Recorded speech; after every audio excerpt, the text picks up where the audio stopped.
How about now? Nothing. I can hear you.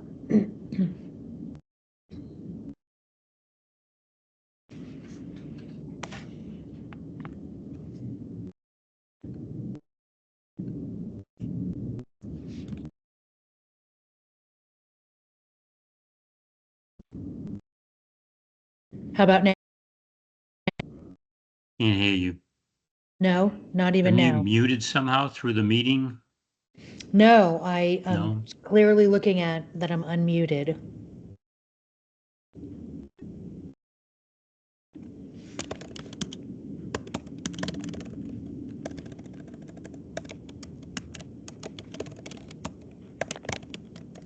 Don't you love technical difficulties?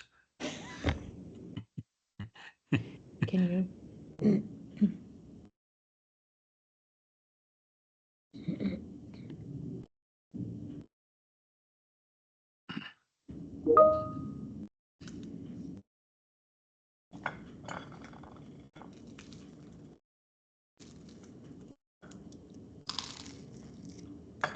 Can you hear me now? I can hear you. Can you hear me? I can now, yeah. I just Okay. took my earbuds off, so let me just leave them off and I'll just talk through the laptop. Okay. As All long as you right. can hear me okay. I can hear you okay. Of course, I was just like, oh, you can't hear me. I'm going to Uh, chew my last little bit of You lunch just here. went blank again. Hmm. I can't hear you again. Okay. How about now?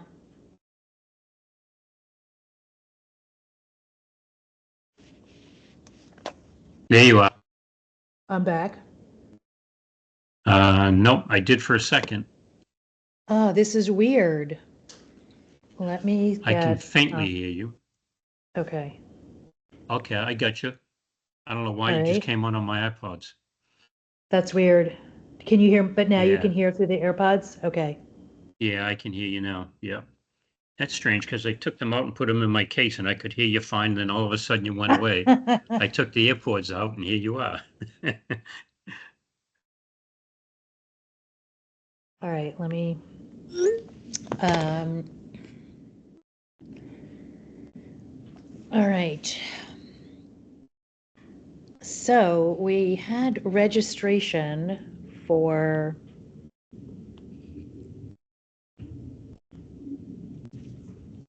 oh, there's Steve.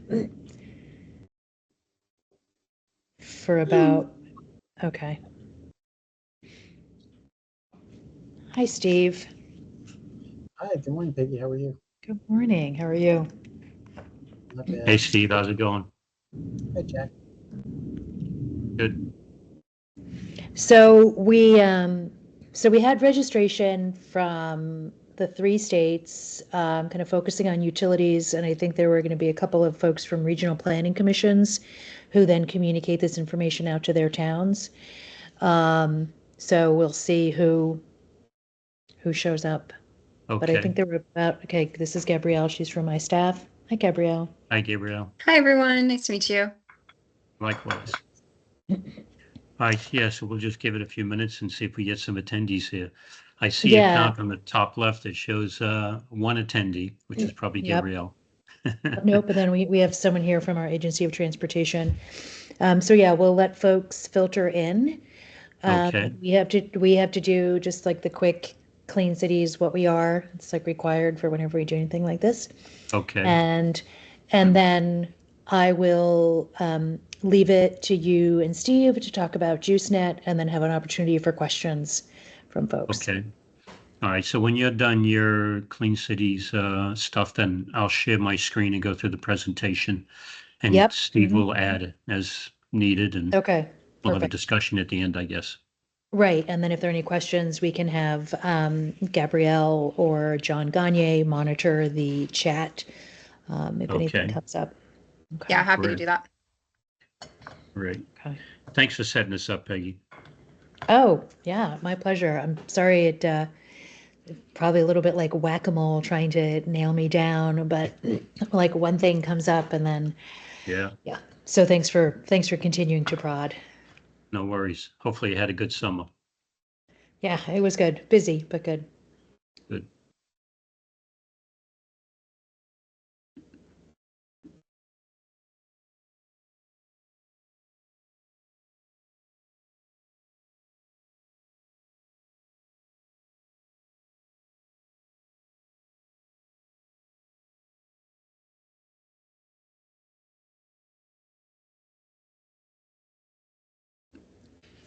Hi, folks. We're just going to wait another minute or so to allow some folks to join the webinar. We'll start in a moment.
All right, folks.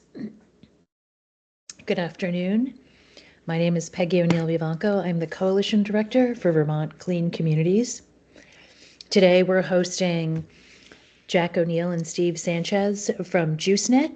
We'll talk a little bit about clean cities, and then we'll get into hearing from them about their neighbor-to-neighbor charging network.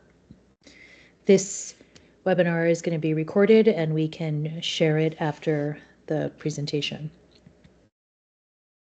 So this is a collaboration between Vermont, Granite State, and Maine Clean Communities. We call ourselves TNT, Team Northern Tier. We collaborate on a lot of projects because we have similar climates, similar hills and valleys, and find that our markets are small enough but connected enough that it makes sense to collaborate when we have presentations like this. So once Jack and Steve finish their presentation, we'll have an open discussion, but if you have any questions during the presentation, feel free to put them in the chat. Again, thank you so much for joining us today. For those of you who don't know, Clean Cities and Communities is a Department of Energy partnership. We advance clean transportation nationwide. There are over 75 designated Clean Cities and Communities coalitions. We do our work across the nation, across communities, red, blue, purple, and everything in between, working in rural, urban, and suburban areas. We collaborate with our communities and partners to build partnerships. We work a lot with our stakeholders on stakeholder initiatives to develop and deploy clean transportation solutions. So we have access to a host of resources and data-driven tools. We work a lot with the national labs. Argonne National Labs and NREL are our two biggest partners. We build partnerships for grants and create connections across our regions. We work with stakeholders to give them personalized information rooted in data as well as the specific needs that our stakeholders are looking for. And we collaborate a lot on funding opportunities. So with that, I'm going to stop sharing and have Jack start sharing and start his JuiceNet presentation. Jack, let me know if you have any difficulties sharing. Okay, thanks, Peggy. Appreciate it. Can you see my screen now? Not yet. Okay.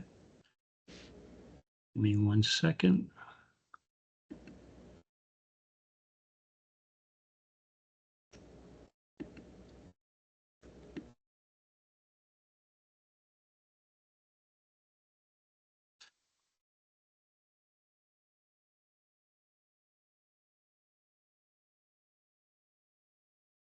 Can you see it now?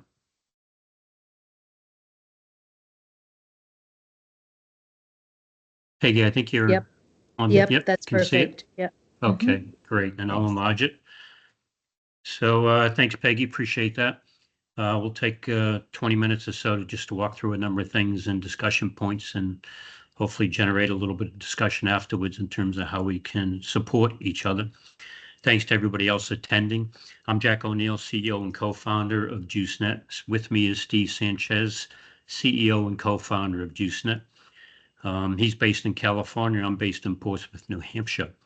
So I'll continue on and just give you a little bit about why we got started in this business, which we created about a year ago.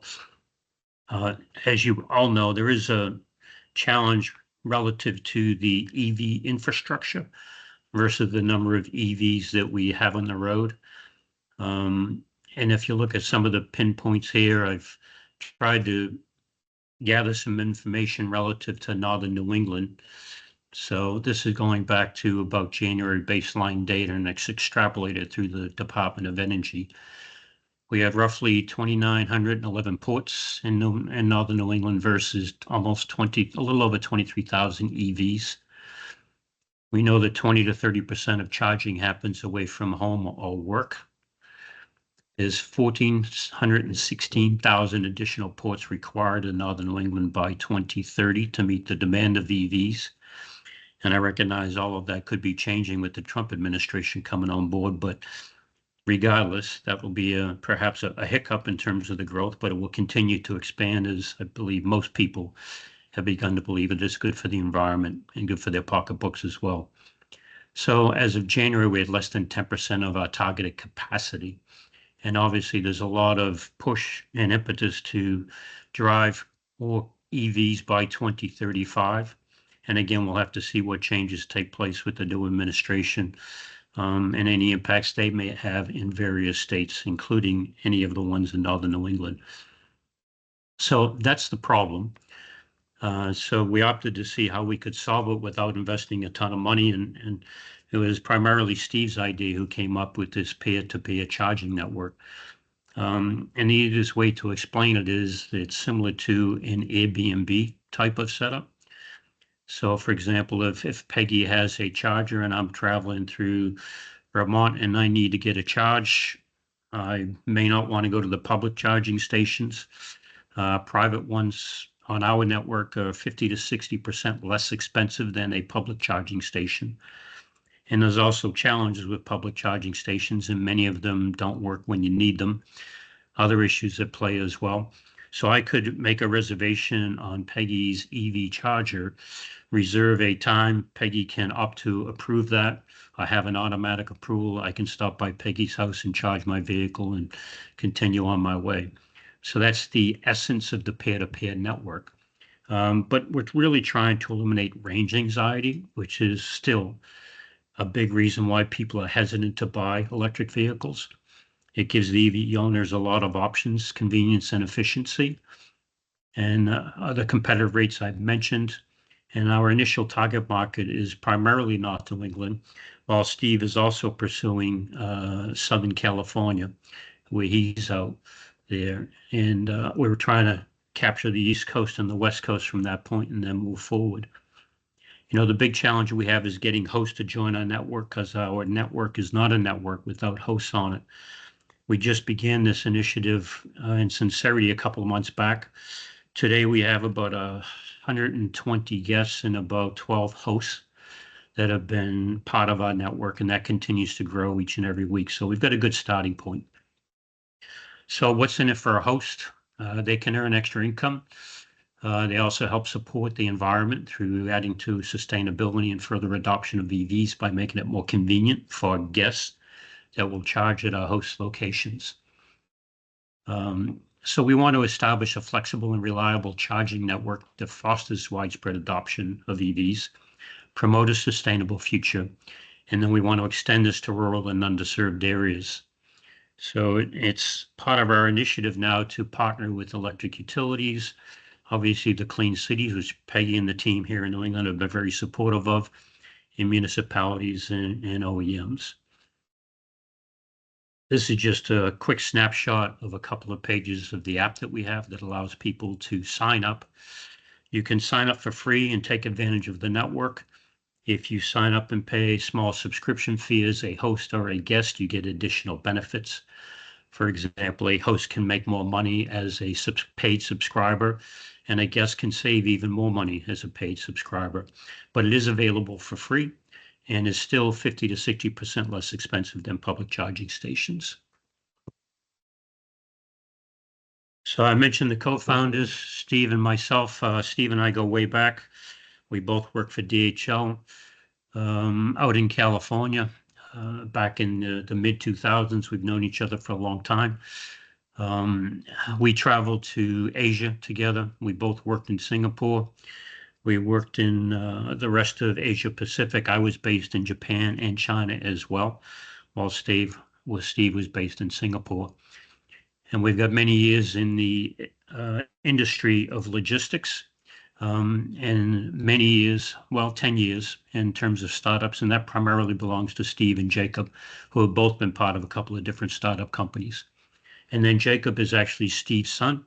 He's our lead developer and program manager. Hey, Steve, you got anything else you want to add at this point? Nothing of substance, Jack. Thank you. Okay. So, to keep it short and sweet, the demand for EV purchases surpasses current and projected charger capacity. Range anxiety still impedes EV adoption. It's always listed as the #1 or #2 reason why people are hesitant to buy an EV. We help address the shortage of charging ports and range anxiety with flexible, reliable, and cost-effective peer-to-peer charging network. And we serve as a catalyst for broader transformation towards a cleaner, more sustainable environment. So that said, there has been a lot of advertising on our behalf through social media. We've gained a lot of interest. We have received an investment of significant amount of money 1 year ago that will carry us through at least the next 2 years. We are going to be on early 2025 looking for another round of investment, which we know will get us through the next several years and beyond, as there's a number of things that we want to do. People that we talk to in the industry and those outside the industry as well, and investors love the idea. It is a proven concept. There's a number of companies that do it over in Europe. There's a competitor here in the US called EV Match that's done the same thing. So it's a quite interesting model. But the key, again, is getting a large number of hosts on our network. And that's where some of you come in, I guess, in terms of how we can get some support. So I'll just mention a few challenges to the grid, I guess, which you're all very well aware of. We encourage off-peak charging at discounted rates versus peak charging. So our rate structure that we encourage our hosts, they don't have to, but they are highly encouraged based upon incentives that they get to charge more during peak charging and less during non-peak hours, so that our guests are incented to charge their vehicles during non-peak hours, trying to keep some of the pressure off the grid. The beauty of our network is we don't need additional infrastructure to make a lot more ports available today.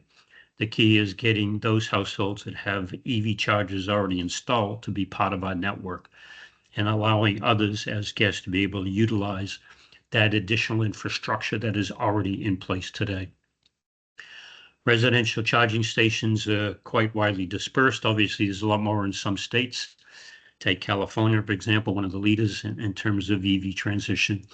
There's a lot more charging stations there, but it is spread out throughout the country with high pockets of density in quite a few states at the current time. And as we expect the EV industry to grow, obviously there will be more coming online. So this will be an infrastructure that will continue to grow at a local level. One of the things we're looking at is considering solar chargers in future offerings, especially in rural areas where we just don't have the infrastructure needed to support practical solutions that are, electrical in nature. So that's on our radar screen as well. So we put together this list of how we would like to work together if we can. One is we would like to become a preferred EV charger within any of your organizations, if it's at all possible. So with your help and support, we can send you any information you'd want about the charges that we have. And we did just sign a memorandum of understanding with a charger manufacturer. So we expect to have JuiceNet branded chargers available in the near future.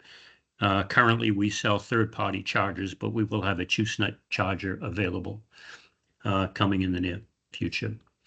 We'd like to be able to support cross listings on websites and references with any of you, so we can help your energy company get some visibility. We can share your programs and resources that you have. And if you could, we would also like for you to be able to list us as a partner on your websites. So anybody going to your website looking for an EV charger and rebates or any other support that they may be desiring, it could perhaps be listed there. Co-branding, total possibility, if anybody would be interested. And through support, we could even put that on some of our charges if required. And then we're wondering if we could run a pilot program for flex rates, if any of you would offer any of that type of thing. And then continued support and invitations to any EV and sustainability events that you may run, you may sponsor. We would love to participate and support you and help get our name out there so we can grow this part of our network. As an aside, so the primary focus is growing the JuiceNet platform and its network with hosts and guests. As a secondary objective, we do sell and install EV chargers. So that's a secondary piece of the business that will also support the growth, as we are primarily focused on residential chargers, but that would support the growth of our network. So Peggy, with that, I think maybe it's a good time to pause and have some discussion if at all possible.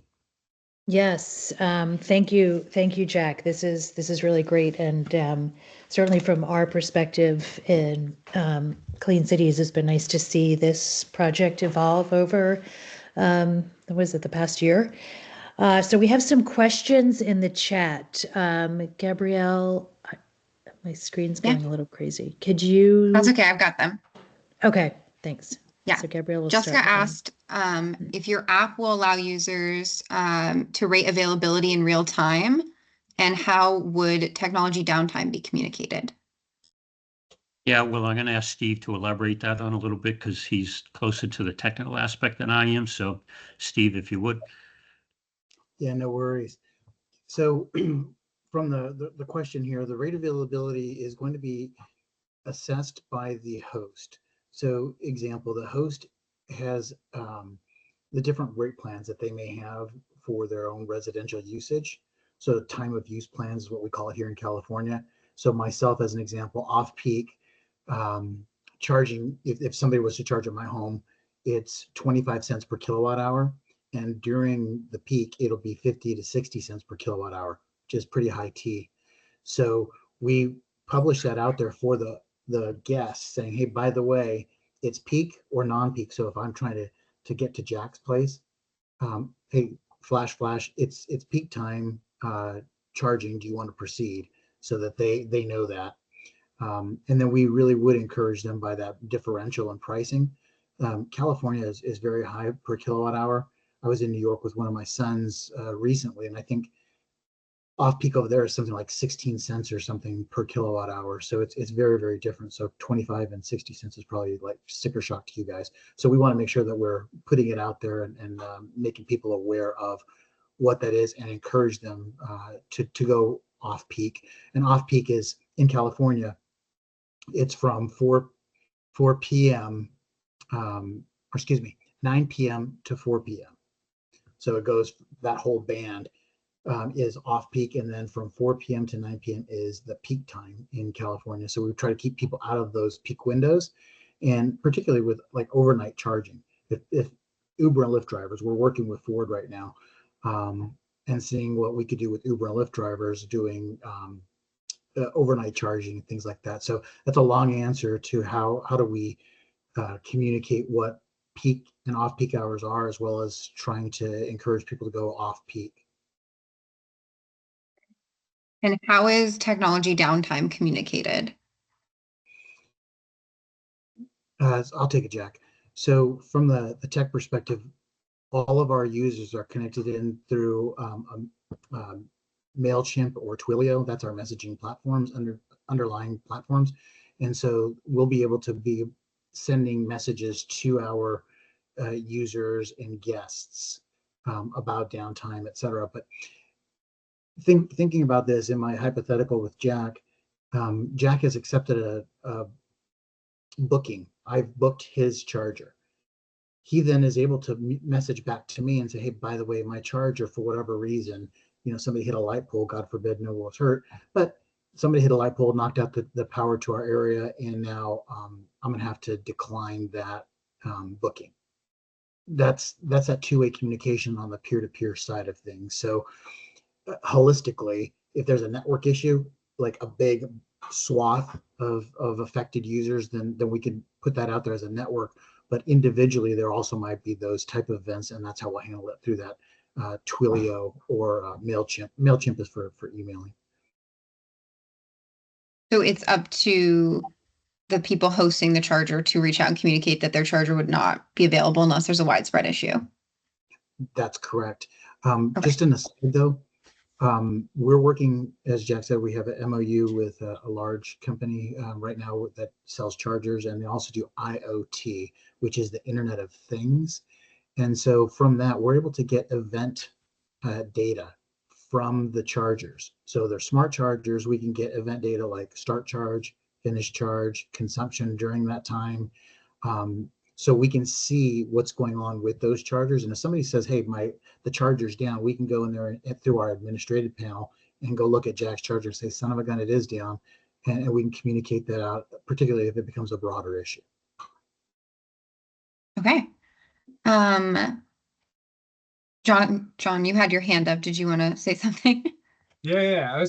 I think this model is really cool and quite unique. And I'm curious, like for people that are already utilizing this technology, are they using these JuiceNet chargers as like a secondary charging source to like a primary charger that they might have available, at all times for themselves, for their personal vehicles, and then they have this JuiceNet charger as like a sort of potential revenue generating source at the home, or like how are people sort of utilizing it with managing people that want to reserve it versus needing to charge your personal EVs if you own one?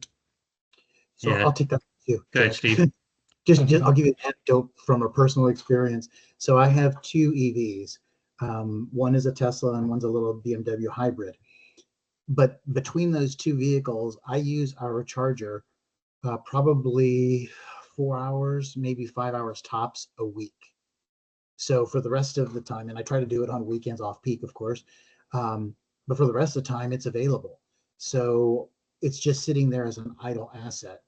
And the way I think of it is if somebody wanted to use it during the time when it is idle, I'm happy to allow them to use it.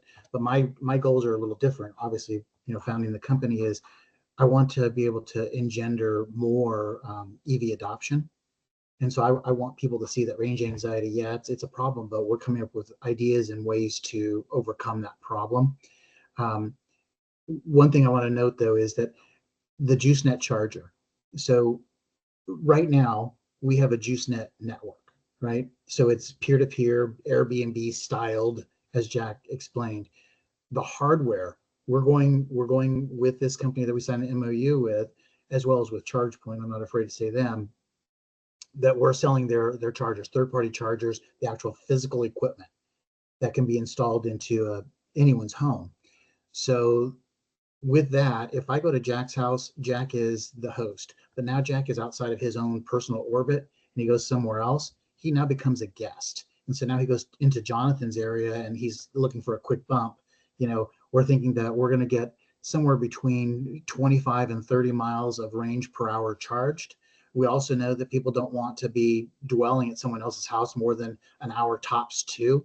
And so we're saying, look, Jack, in my example, he just wants to get a quick bump to go from A to Z, and then maybe he's going to work or to school or some other place where they have a charger that he could dwell on much longer. But we know that this has to be convenient, it has to be available, it has to be affordable. And I think through the JuiceNet process, we do all of those things. But I didn't want to mislead you guys or leave an impression that, hey, we have these specialized JuiceNet chargers out there and they're doing the whiz bang things. We have a whiz bang network, and that's what we're building. And we have chargers that we sell that are third party owned, and they'll be branded eventually to JuiceNet. Jack, I'm sorry I stepped on you. No, you're good, Steve. So John, and in general, we envision this is a homeowner's primary charger, and they list it. There's hours available on the app that they can list it when it's available, when it's not. For example, if they leave for work at 9 a.m. and they come back at 4, they can list it as available between 9 and 4, but not after that. And we do know some people have vacation homes listed on like an Airbnb or other places. They have installed chargers at those locations that are obviously for guest use and not their own primary use most of the time. So, we see it really being the primary charger in most cases. Okay, so you're sort of envisioning, like, if you look at the Airbnb model, for example, a guest would potentially book the home to be there. And obviously, traditionally, Airbnb hosts are not providing people with free gas. So the idea is basically like a network style charging system integrated into these short-term rental properties or similar type locations. Just like an additional revenue generating service for these owners. Okay. Yeah, that's exactly right. Yep. Great. You need to log in and sign into that charger to be able to complete a charge at a destination type vacation home. Okay. And then in theory, like if your Airbnb wasn't actively booked at the time, you could still rent out the charger to somebody to use the property or whatever it might be. Correct. Yeah. That could still be listed on the network and shown as available. If a charger is not available, so if somebody makes a reservation, the charger shows as not available. And obviously, whatever hours the host has, said it is not available, will show as not available during those periods as well. Yeah. I mean, I'm thinking about like our office location, and I mean, think we have 2 chargers, but now we have like 8 or 9 staff that have electric vehicles. And so our office is like sort of positioned in a densely populated neighborhood. So it'd be kind of interesting to see more of these chargers pop up at the residential spaces, but maybe fit the use case for people that are working nearby, where they don't offer workplace charging yet, but would still have access to nearby charging. It's just a different host model instead, which is kind of cool. Yeah, and I'll just, say real quickly, there's a couple other, use cases. For example, we have a used EV dealership that is signed on to a network. He's got several chargers that he's not always using. So that's available to the public. He's on a main road. It's convenient access. There's also a neighbor of mine here. I live right outside downtown, literally a block away from downtown Portsmouth. A neighbor of mine has a charger outside his home. Somebody can use that when he's not there, and they can walk downtown, go have lunch, go shopping while they charge the vehicle while they wait. City of Portsmouth, parking isn't a problem in the winter, but in the summer months, parking is an issue downtown. They don't have enough parking. So these types of applications are good. For example, the City of Portsmouth loves the fact that we have this up and going because it alleviates some of their parking challenges. So there's a number of use cases out there that can be beneficial. Is this which Portsmouth is it? Portsmouth, New Hampshire. Sorry. Oh, yeah. Okay. Yeah. Yeah. I live 15 minutes away from there. Yeah, exactly. Yeah. Interesting. Now I'm gonna be on the lookout for it now. I'm gonna just run down the list of questions that I see that we haven't answered yet, if that's okay. Go ahead. Yeah. Can we start with Jim's comment and then we can go back up? Sure. Thank you. Which comment is that? Jim said residential charging is nearly always level 2, which gives me about 25 miles of range. Yep. Yeah, Jim, we're not looking to solve the long distance traveling issue. That really is a level 3 opportunity, we feel. We are more focused on, local travel. There's a couple of cases. People that have their own charger generally don't have an issue, but there may be cases where, they're out traveling and they do need a bump for some reason. But primarily people, high density housing that don't have access to chargers, other situations like that we provide a real benefit. And somebody that, like I mentioned, the Portsmouth downtown situation, somebody wants to park their car and keep it charged, they can do it very conveniently. So we're not looking to solve the long distance traveling issue with our platform. So I hope that helps. And with the level two charges. Jack, I just want to jump in. I'm thinking, I live right by the University of Vermont, and it goes to a question I ask later in the list. So we've got folks coming in from Montpelier, from Waterbury, what have you, and to be able to utilize it'll be a complex web where they're not crowding residential streets, but if they're using charging at someone's home to top off, that would be great. Tied to that then is, what about that dwell time? So that I have someone charging at my house, they're probably hoping I'm not going to get home until a certain time so they can stay parked there, but I need to go take my kid to the orthodontist. Like, so, because if you're looking in urban areas that don't have these expansive suburban car parks, whatever, driveways, then how do you manage that dwell time to boot somebody out kindly? Yes. Yeah. So a couple of comments on that. One is we do have penalties that we apply for somebody that does not move their vehicle, and they're quite stiff. So there's a good incentive to move the vehicle.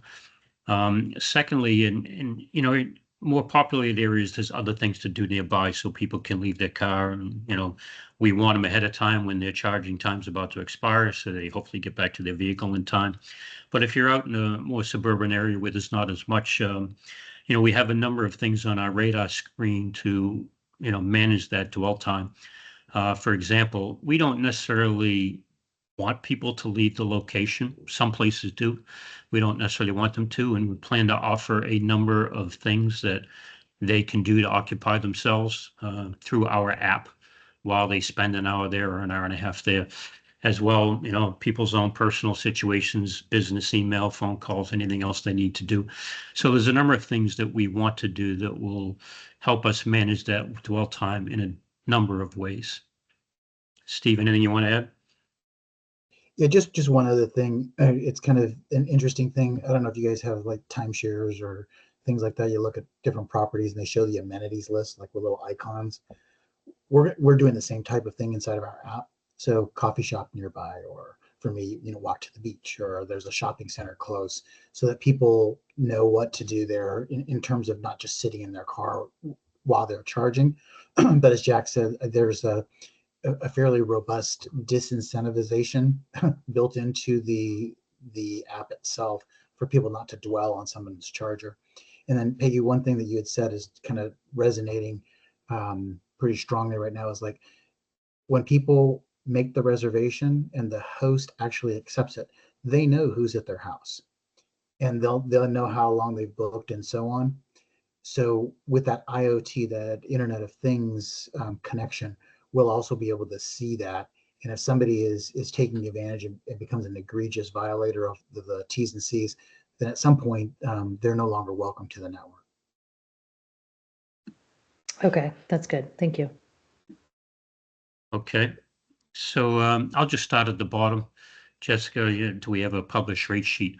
The answer to that is no, we don't, because every residence, depending on what state they're in, what county, they may have a different rate structure with the utility company. So we allow the host to set the rate, but we do have some parameters around that based on the rate that they pay the utility companies. So we don't want them gouging companies, for example. So I forget, Steve, if we have a 40% cap on the rate structure, but it's something like that. So we do manage the rates. So we wanted to make it attractive to our guests. So we do limit in some extent the profitability that a host can have by making sure that we do control that rate structure and provide something that's attractive to a guest as well. It makes our network attractive.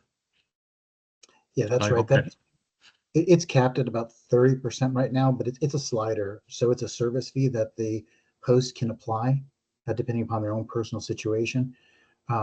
There is a certain amount of revenue that can be made, depending upon how often the host's charger is booked and how frequently they make it available. But I mean, the people that are doing this probably have a couple different motivations. Probably top of brain is, what's good for the environment, and they're really thinking about that and how can they do their part. If they're doing it from a revenue perspective, hey, I'm going to create a second job or something, it's probably not going to pan out exactly like that. It's more like, if I think I did the math on it, 17.6 days or something that the charger is used, they might make somewhere between $60 and $80. Don't hold me exactly on those numbers, but it's not like this mountain of cash that they're going to be generating.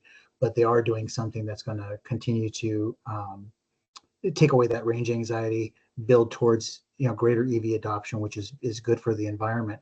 And another thing is that that maybe the investment in overall infrastructure doesn't necessarily have to be hastened. It doesn't have to go as quickly as maybe somebody had originally imagined. So this is an augmentation to that public infrastructure. So it maybe helps at some point on the tax burden for the taxpayers to subsidize that. So longer answer, sorry. Thanks, Steve. Jessica, I see you need to leave, so thank you for your attendance and any support. I greatly appreciate it. And Peggy, I see you've got your hand up. Yeah, related to kind of the question of no one's gonna no one's gonna get rich off this.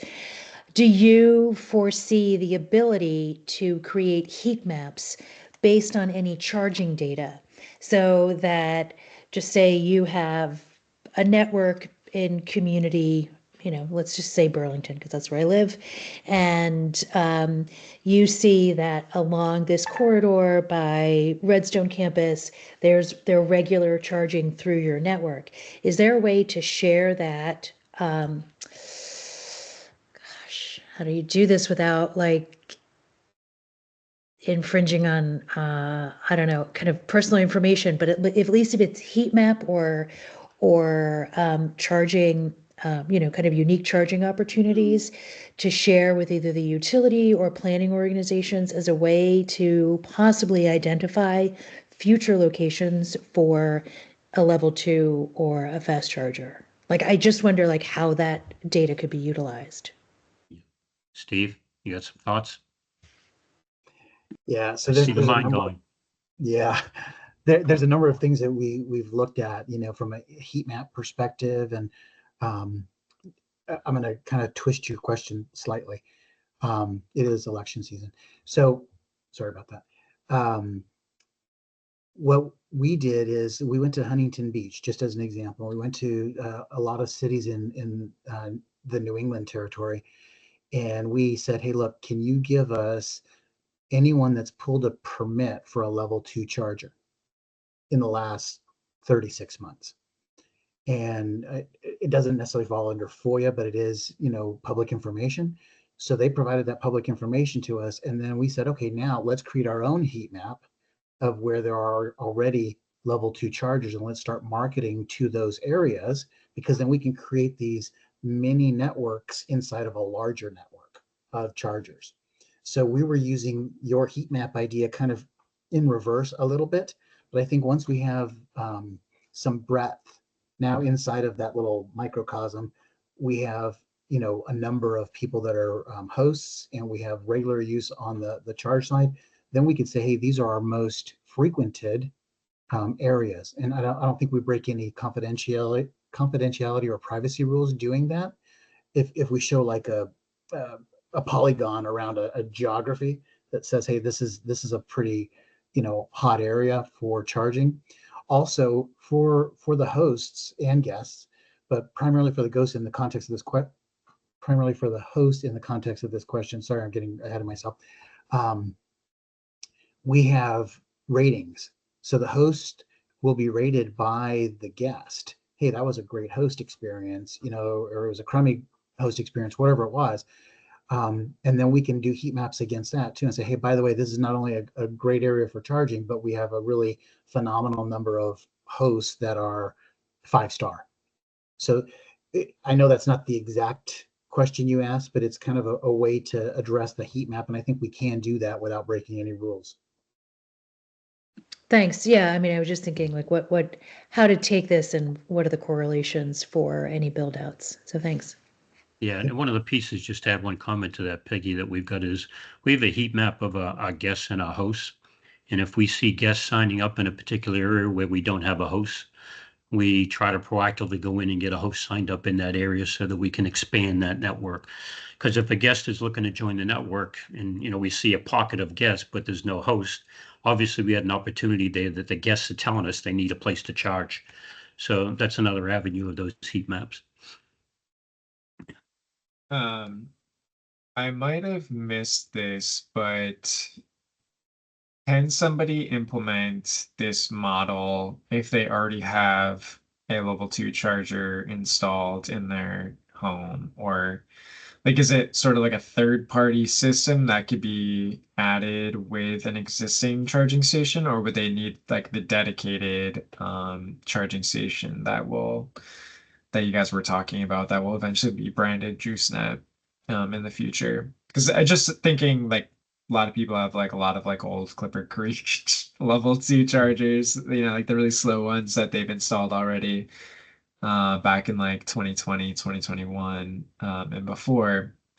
Um, or would it need to be like a whole new sort of module that gets installed? Yeah, so the answer to that is we can actually tie into any charger. Any charger can be on our network, even if it's a 5-year-old Clipper Creek model that doesn't have any intelligence to it. The Right. process then becomes a bit more manual. Okay. Then it does automate it, and that's obviously a challenge. And then the chargers that we'll have on our network, they will be more of a smart mode where they can accommodate communications in different ways. So the old chargers that don't communicate, it's a manual process, but they can be Okay. part of the network. Can you talk a little bit more about what components turn into a more manual process? Is it like communicating the information and data that's being generated from the charger, or what pieces specifically? Yeah, so there's components like, for example, when you want to start a charge, if you can't communicate to an old charger on our app, you need to press a button that will start the charge, and it doesn't tie directly to the charger itself, but it supports the process of charging through the app. So those types of things would be manual on the old chargers. The chargers that we'll have listed on our website are a little bit smarter. They don't have full bells and whistles like a commercial level 2 charger may need, but they'll have enough to communicate and give the owner also some ability to manage the charger and communicate with our app as well. Okay. And that 30% cap that you were talking about 2 questions ago, is that a cap on what the homeowner can set for their rate? Okay, so they basically, you guys will have information on what their like time of use or residential rate would be, and then they're allowed to have that sort of 30% buffer that they can add on if they want to, or could be break even if they're very philanthropic. Yeah, correct. And, we rely Okay. on the information they provide, but we can also check, public rates with utility companies to monitor that type of stuff. And I Yeah. believe it's 40%, Steve. Is that what we set that? We had said 30, but 30, okay. it's fungible, and we Yeah. can move it if we need to. Okay. Yeah. Great. Peggy, I see you're asking a question in here about EV Match and JuiceNet in the same community. We certainly believe we can coexist. This is a growing industry, and yeah, we might have a hiccup in the next 12 or 18 months with Trump and his, desire to probably loosen regulations on, gas vehicles versus try to incentivize electric vehicles, but that's life. But we believe this industry is going to grow. Every industry, take an Airbnb, there's Vrbo, and there's other local players out there. Same thing with this. So we believe we can be in the same community, part of the same type of network to support the expansion of EVs and also contribute to a more sustainable environment in that way. So we're certainly not out. We like EV Match. They've got some good things going on. Supportive of them. We're not looking to replace them, and we're looking to coexist because we believe that can happen. I think we may have covered all the questions. Yeah, I just had a question about, and I think you answered part of it for me, but and maybe it's like a new charger versus an old charger, just figuring out how to work with the charger, the user, the utility, on any kind of managed charging. If you're going in there for a couple hours during peak, and it's kind of, just the cost of doing business. But I do know that some of our utilities work with the home-based chargers so that they can kind of pull off the load if they're getting to peak.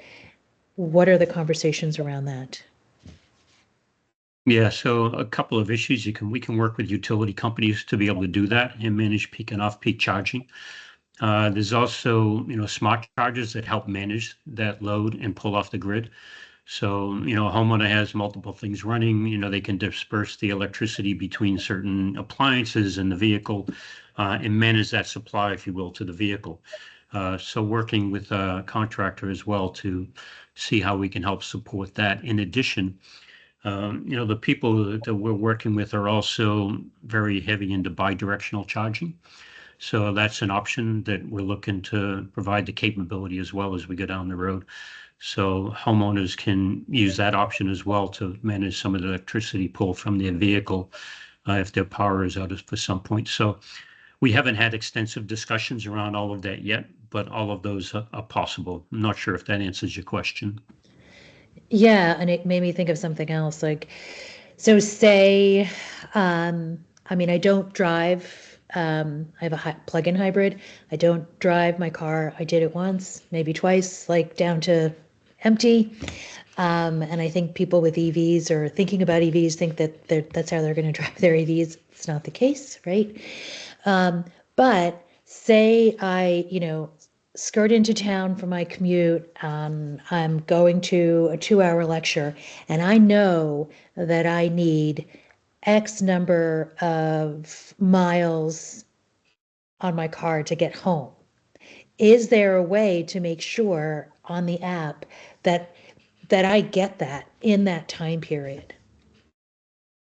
So I know it's a little trickier.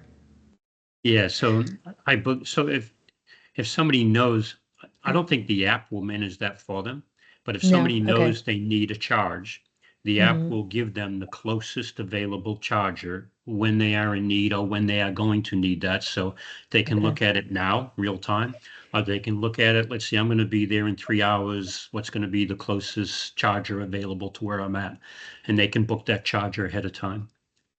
Okay, So and then I will be able to see, I am now at a 38% state of charge, if that's what I needed to, if I was kind of running on proverbial fumes and got in and I know I needed 38% to go home. Will the app communicate that to me, what my state of charge is, or is that just through my vehicle?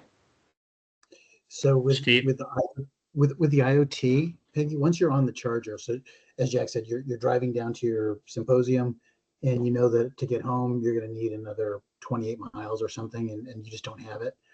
You book Jack's charger right then and there. Jack accepts it. You roll up, you charge, you walk to your lecture. While you're at the lecture, you can see on the app through the IoT, that Internet of Things that we keep talking about, it's sharing start charge, stop charge, consumption, and duration during that window. So what we envision is that the IoT will send both the host and the guest information about what kind of energy is consumed during that window. Thank you. Thanks. You're welcome. Jack, there was a question from Jessica before she left, asking if there was a subscription. Did you see that one? Okay. Go ahead. I'm looking for it. You can answer that one, Steve. I'll take it real quickly. So yes, Is there there a is. cost to join on either end, such as a subscription fee. Yeah, and I was starting to type the answer, and I'm like, well, that's probably not useful. If we can get it on the record on the recording, that probably is better for her since she's not here. But there is a subscription, so it's right now at $9.95 for that subscription fee per month, and there's obviously there's a annual that we give a slight discount on. So that's we think that guests and hosts at some point are synonymous, and they're going to want to have the subscription because it's beneficial to them both as a guest and a host. So the short answer is yes, and we believe that it's appropriate for both eventually. Maybe not at first, people aren't going to see that, but they will.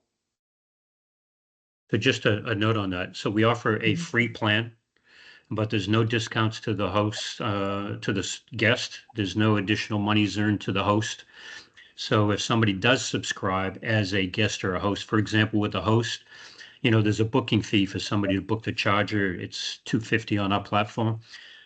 So if a host subscribes, they get a fair portion of that booking fee. So as a non-subscriber, they get zero of the booking fee. As a subscriber, they get a good piece of that booking fee. Similarly, with a guest, if they're a non-subscriber, they pay a certain rate, whatever the host is charging. If they are a subscriber, they get a discounted rate to what the host is charging. So there's two tiers of usage of the platform. There's a free version and there's a sign-up version. That's right. Would you be able to share? I know you don't want to get too into the weeds, but I want to send this recording out to the folks who registered and some high-level explanation of the monthly subscription versus the free plan and what those benefits are. I think that might be helpful, as well as the percentage cap on the rate structure that a host can charge. Yeah. So Steve, I think we can probably share some of the persona sheets that we've developed. We'll take a look at them, make sure there's nothing confidential in there, but I believe we do have something that we can share with you pretty rapidly. And it kind of describes the benefits that each host or guest would get and how the network works, et cetera. Yeah. Perfect. Jack, we also have that piece of collateral that we created for Huntington Beach, how we would work with the municipal government. I don't know if that would be additive, but it actually may help to explain some things. That would be helpful. Yeah. Yeah, we're looking to tap into municipalities, electric utilities, fleets. So even some municipalities have their own fleet. We have one right now that they said, hey, look, we have these executives that are driving electric vehicles around at work, and we want them to take them home, but they don't want to take them home because they're afraid to get stuck at home without a charge. So they're saying, hey, the JuiceNet application would work well for them, even though that's kind of a hybrid between public and private. You know what I mean? So, but we have a lot of stuff inside of that document. Okay, so hey, Steve, maybe we can have Dave put that stuff together and we can shoot it off to the team here. Okay. If that makes sense. Okay. Yeah, no, that would be great. Wow, this was really, really helpful to me. We did have a bunch of folks register, not as many showed up, but I will share the recording and that information, any of the information sheets that you share our way. I think getting this to the utilities, some of whom signed up, as well as the municipalities, we had some regional planning commissions sign up as well, would be helpful so they understand kind of what this system is. I like the analogy of kind of the Airbnb model. I think it's something that, we've gotten used to now as far as going on vacation and so forth. So thank you for making that analogy. Thank you for the presentation and for your time. Thanks, Peggy. Appreciate it. Hey, would it be possible for you to share the contact information of those that did register? We don't share that contact information. It's a Clean Cities. It's Understood. a Clean Cities thing. I can let you know the types of organizations, so you get a sense of where the interest is. Okay, that'd be fantastic. I will share your contact information in the email that I send out to folks so they can contact you. Fantastic. And if there's anything else we can do, please let us know. And really do appreciate all of your help and support to date. And I see this relationship continuing and hopefully growing. And John, maybe we'll Yes. bunch it into another one of these days as we're crossing the bridge. Yeah, Well, I'm actually in New John's Hampshire. John's been complaining about not getting an EV because there isn't charging, but now I don't know, Ah. John. You might have to. It's true. Yeah. Yeah, it would be great. I'm gonna be on the lookout. I'm in Portsmouth every weekend, so All right, great. Okay, sounds good. All right, well, thanks again. Appreciate it. sounds All good. right, Thank thanks you. all. Thank you. Okay, Bye. bye. Bye.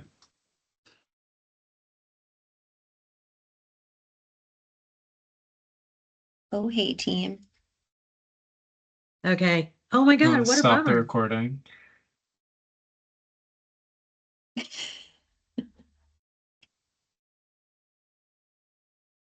How do I stop the recording? Oh, fuck. That's on the recording now. That's on the recording. I can trim it. No, you. If you hit the more button, the first option is record.